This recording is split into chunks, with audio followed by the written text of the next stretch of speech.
Alhamdulillah, wassalatu wassalamu ala rasulih, wa ala alihi wa sahbihi ajma'in, amma ba'du. Teman-teman hijrah, rahimani wa rahimakumullah.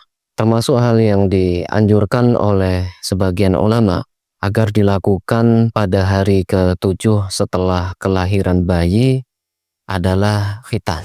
Dan sebagian ulama yang lain memandang bahwa itu juga bisa dilakukan setelah hari ke-7 ketika bayi atau anak tersebut dirasa sudah siap untuk dikhitan.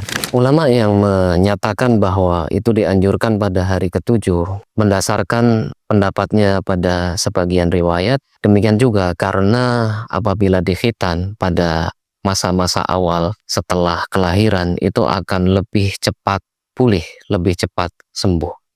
Namun intinya bahwa khitan ini hendaklah dilakukan terhadap anak sebelum dia balik. Sehingga apabila dia telah memasuki usia balik, dia sudah dalam keadaan berkhitan. Hukum khitan untuk laki-laki adalah wajib. Sedangkan khitan untuk perempuan adalah sunnah. Mengapa dibedakan? Sebagian ulama menyandarkannya pada riwayat. Demikian juga dari sisi alasan bahwa karena pada laki-laki ini akan berkaitan dengan syarat sah sholat. Maka berkhitan itu untuk laki-laki adalah untuk menghilangkan suatu gangguan di dalam tubuhnya yang berkaitan dengan kesempurnaan bersuci. Adapun pada perempuan, hukumnya sunnah karena itu tujuannya adalah untuk mengatur supaya syahwatnya tidak berlebihan, sehingga termasuk dalam hal yang bersifat penyempurna. Tentu hukum ini saat anak belum balik ditujukan kepada orang tua atau walinya. Teman-teman hijrah rahimani wa rahimakumullah, khitan ini termasuk tuntunan Islam yang diteladankan oleh para nabi dan rasul. Rasulullah sallallahu alaihi wasallam bersabda, "Ikhtatana Ibrahimu ba'da 80 sana." Nabi Ibrahim alaihi salam beliau berkhitan setelah beliau berumur 80 tahun. Ikhtatana bil qaddum.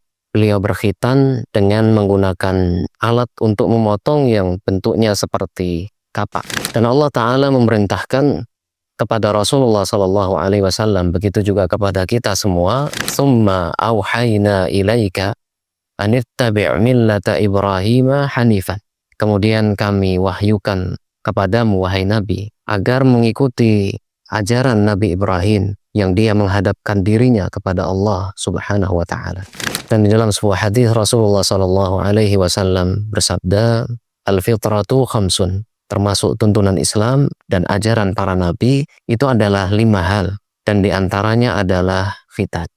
Khitan pada laki-laki dilakukan dengan memotong ujung kemaluannya, memotong kulit yang menutupi bagian ujungnya. Sedangkan pada perempuan, sebagian ulama menyatakan bahwa yang diambil adalah selaput yang menutupi klitorisnya. Khitan itu gugur, maksudnya tidak dilakukan pada 3 hal.